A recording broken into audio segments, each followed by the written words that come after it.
എല്ലാവർക്കും നമസ്കാരം. Welcome back to നിയാൻസ്.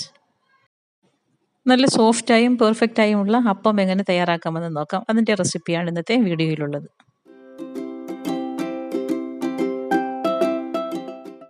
ഇത് 250 ml കപ്പാണ്. അതിൽ 2 കപ്പ് പച്ചരി പാത്രത്തിലേക്ക് ഇട്ട് കൊടുക്കാം. 1/2 കിലോ അരിയുടെ അളവാണിത്. അതിലേക്ക് 1/4 കപ്പ് ഉഴുന്ന് ചേർത്ത് കൊടുക്കാം. പിന്നീട് വെള്ളം ഒഴിച്ചു കൊടുത്ത് നല്ലതുപോലെ ഒന്ന് കഴുകിയെടുക്കാം. ഒരു 4 തവണയോളം വെള്ളം ഒഴിച്ച് നന്നായിട്ട് ഇതിനെ ഒന്ന് കഴുകി വൃത്തിയാക്കി എടുക്കാം. ഇനി നമ്മളിത് മിക്സിയിൽ അരച്ചെടുക്കാൻ നേരത്ത് കഴുകത്തില്ല. അതുകൊണ്ട് ആ രീതിയിൽ നന്നായിട്ടൊന്ന് കഴുകിയെടുക്കാം.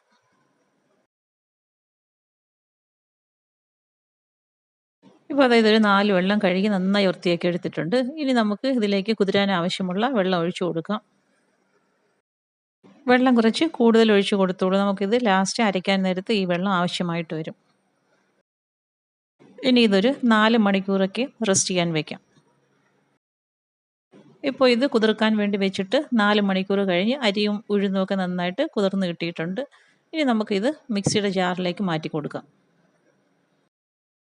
ഈ വെള്ളം ഫുള്ള് നമുക്ക് വേണ്ടി വരത്തില്ല. അതുകൊണ്ട് ആദ്യം അരി വാരി മിക്സിയിലേക്ക് ഇട്ട് കൊടുക്കാം. പിന്നീട് ലാസ്റ്റ് എത്രത്തോളം വെള്ളം ആവശ്യമുണ്ടോ അത്രത്തോളം വെള്ളം അതിലേക്ക് ഒഴിച്ചു കൊടുക്കാം. അരിയുടെ ഉഴുന്നിൻ്റെയൊക്കെ ലെവൽ അനുസരിച്ച് അതൊന്ന് മുങ്ങിക്കിടക്കത്തക്ക രീതിയിൽ വെള്ളം ഒഴിച്ചു കൊടുക്കാം. ഇനി ഇതിലേക്ക് 1 കപ്പ് തേങ്ങ ചിരകിയത് ചേർത്ത് കൊടുക്കാം. പിന്നീട് 1/2 കപ്പ് വേവിച്ച ചോറും കൂടി ഇതിലേക്ക് ചേർത്ത് കൊടുക്കാം. ഇനി ഇത് ഒട്ടും തരിയില്ലാതെ നല്ല രീതിക്കൊന്ന് അരച്ചെടുക്കാം. ഇതാ ഈ ഒരു പരുവത്തിൽ ഒട്ടും തരിയില്ലാതെ തന്നെ നന്നായിട്ട് ഇതിനെ ഒന്ന് അരച്ചെടുക്കണം. ഇനി ഇതിനെ നമുക്ക് വേറൊരു പാത്രത്തിലേക്ക് മാറ്റി കൊടുക്കാം.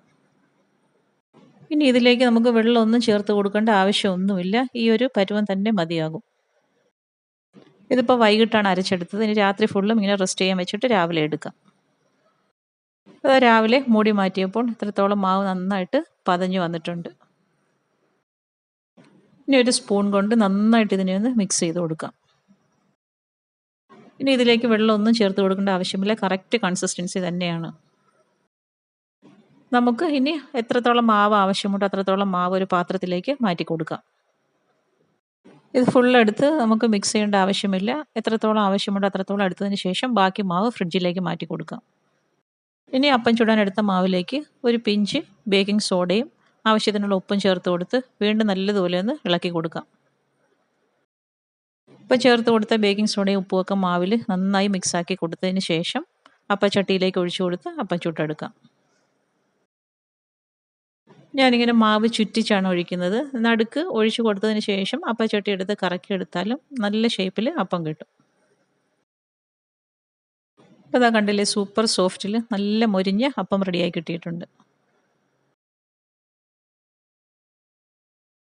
വീണ്ടും ഓരോന്ന് ഇതേപോലെ ഒഴിച്ചു കൊടുത്ത് ചുട്ടെടുക്കാം. ഈ ഒരളവിൽ ഇതേപോലെ മാവ് തയ്യാറാക്കി എടുക്കുകയാണെങ്കിൽ ഇതേപോലെ നല്ല കുഴികളും ഒക്കെയുള്ള സോഫ്റ്റായ പെർഫെക്റ്റായ അപ്പം തയ്യാറാക്കി എടുക്കാൻ പറ്റും. നമുക്ക് ബാക്കിയുള്ള മാവ് ഫ്രിഡ്ജിലേക്ക് മാറ്റി വെച്ചിരിക്കുന്നത് ആവശ്യത്തിനടുത്ത് ഇതേപോലെ ബേക്കിംഗ് സോഡയും ഉപ്പും ചേർത്ത് എപ്പോഴാണെന്ന് വെച്ചാൽ അപ്പോഴേ ചുട്ടെടുക്കാം. അപ്പോൾ ഈ ഒരു രീതിയിൽ എല്ലാവരും ഒന്ന് ട്രൈ ചെയ്ത് നോക്കൂ. വീഡിയോ ഇഷ്ടമായി ലൈക്ക് ചെയ്ത് സബ്സ്ക്രൈബ് ചെയ്ത് സപ്പോർട്ട് ചെയ്തേക്കൂ. ഇത് കണ്ടില്ലേ, അപ്പം എത്രത്തോളം നല്ല സോഫ്റ്റായിട്ടും മൊരിഞ്ഞും നല്ല കുഴികളുള്ള അപ്പമാണ് കിട്ടിയിരിക്കുന്നത്. വീണ്ടും അടുത്ത വീഡിയോയിൽ കാണുന്നത് വരെ ബൈ ഫ്രം നിയാൻസ്. Thanks for watching.